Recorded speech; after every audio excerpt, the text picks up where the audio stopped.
মাধ্যমে উনি এগুলো করতেছেন। আমি এইটুকু বলবো যে টাকার গরম যদি থাকতো তাহলে তো আমাদের নেত্রী দেশ চালাতে পারতো না। বাংলাদেশে 300 শিল্পপতি দেশ চালাতো, তাহলে আমাদের নেত্রী তার দেশ চালাতো না। এটা আপনাদের রহিম। আমার নাম মোহাম্মদ ইলিয়াস। আমার পিতা মরহুম হাজী মোহাম্মদ ইদ্রিস সাহেব, উনি বীর মুক্তিযোদ্ধা। আমি ওনারই সন্তান। উনি রাজনীতি করেছেন। ওনার রাজনীতি ইয়েতে আমাদের পরিবারের সকলেই রাজনীতি করি, পরিবারের সন্তান।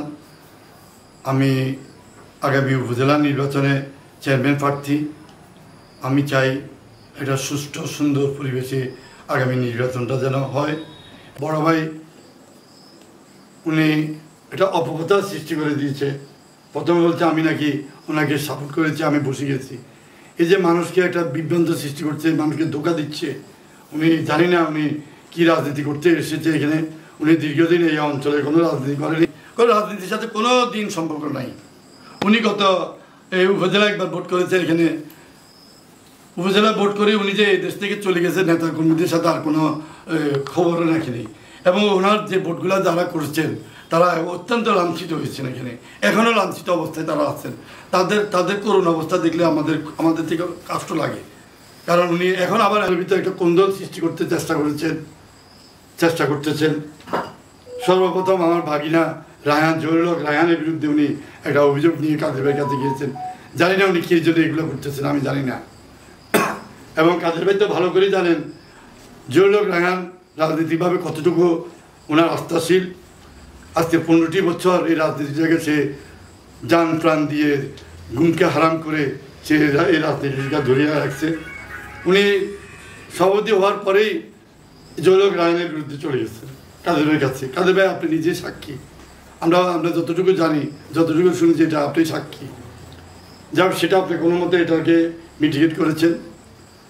আমরা চাই যে এই অঞ্চলে এইটা আপনার আসন, এই অঞ্চলে নেতাকর্মীরা যেন সুষ্ঠুভাবে থাকে, সুন্দরভাবে যেন পরিবেশ থাকে।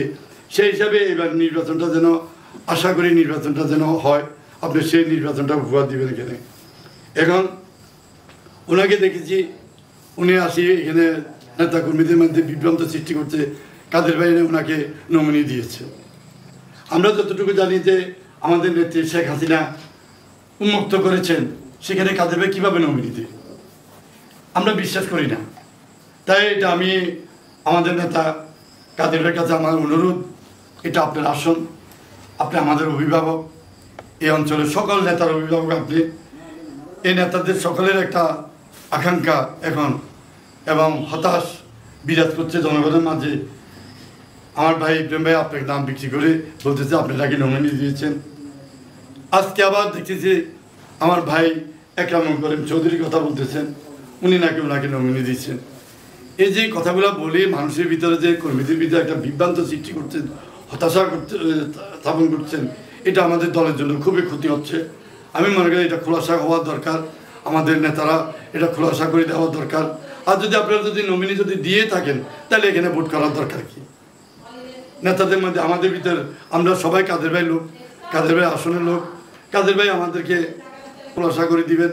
আমার ভাই একরাম চৌধুরী এই অঞ্চলে রাজনীতি করেন এবং সে দীর্ঘদিন এই আওয়ামী লীগটাকে এখানে গুছিয়ে আনছেন এবং সুন্দরভাবে রাজনীতি করে আওয়ামী লীগটাকে এই পর্যায়ে নিয়ে আসছেন কাদের ভাইয়ের অনুরোধে। আমি মনে করি যে সবাই সচেতন, এখন কর্মীরাও সচেতন।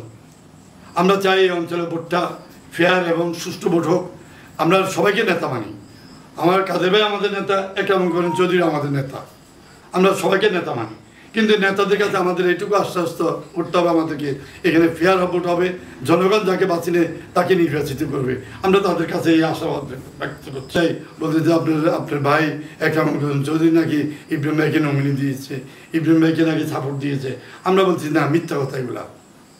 ওনার অবস্থান নাই, উনি এগুলা অপপ্রচার করতেছে। আসলে উনি নেতা কর্মীদের সাথে কোনো সুসম্পর্ক নাই। উনি ইদানিং দেখতেছি যে আজকে 2-3 দিন দেখতেছি ছাত্রলীগের কিছু নেতাকে নিয়ে উনি নির্বাচনে ওয়ার্কে নামছেন। ওনার সাথে আওয়ামী লীগের কোনো লোক নেই। আজকে দেখেন, আমি কতটুকু সত্য বলছি এটা আপনারা মাঠে দেখেন, উনি বেশ কিছু ফিস্টন দিচ্ছেন ওনার নিজের। কোনো নেতা ওনাকে সাপোর্ট করে নেই, কোনো নেতার ফিস্টন না, এগুলো ওনার নিজের। উনি এটা মাসে এমনভাবে দিয়ে যাচ্ছে রাজে এই দেশটা উনি স্বাধীন করে ফেলছে উপজেলা। লোক রায়হানকে নিয়ে বিভিন্ন রকমের অপপ্রচার চালাচ্ছে। আমি জানি যে এখন পর্যন্ত জহুরুল রায়হান কোনো সাড়া দেয়নি, কোনো কিছু বলেনি যে উনি আমার প্রার্থী। উনি ওনার এই জহুরুল রায়হান এখানে ভোট করতে আজকে 15 বছর দলটাকে চালাই আসতেছেন নিখুঁতভাবে। আমি মনে করি যে সে অত্যন্ত পরিশ্রমিক এবং সে তার পরিশ্রমের একটা দক্ষ একটা সে নেতা এখানে। এটা আমি যতটুকু জানি, তাকে তার নাম বিক্রি করার কোনো দরকার নাই। তো তাকে পর্যন্ত তারা বিতর্কের মধ্যে নিয়ে আসছে আমার বড় ভাই ইব্রাহিম সাহেব। আমি মনে করি যে এগুলা কোনো রাজনীতি না। উনি ওনার ভোট করুক, আরও যারা প্রার্থী আছে তারা সবাই ভোট করুক, জনগণ বাঁচি নেই তাদের প্রার্থীকে। জনগণের ভোটের মাধ্যমে জয় হোক, যাকে জয় করবে আমরা মানিয়ে নিব। জনগণ যাকে ভোট দিয়ে জয় করবে তাকে আমরা মানিয়ে নিব। এর বাইরে আমরা এখানে কিছু করব না। আমি চাই যে এখানে আমরা সবাই দলের প্রার্থী, আমরা একটা সুন্দর পরিবেশ আমরা চাই এখানে, এবং সুন্দর পরিবেশে যেন এই ভোটটা হয় আমরা এই আশাবাদী করতেছি।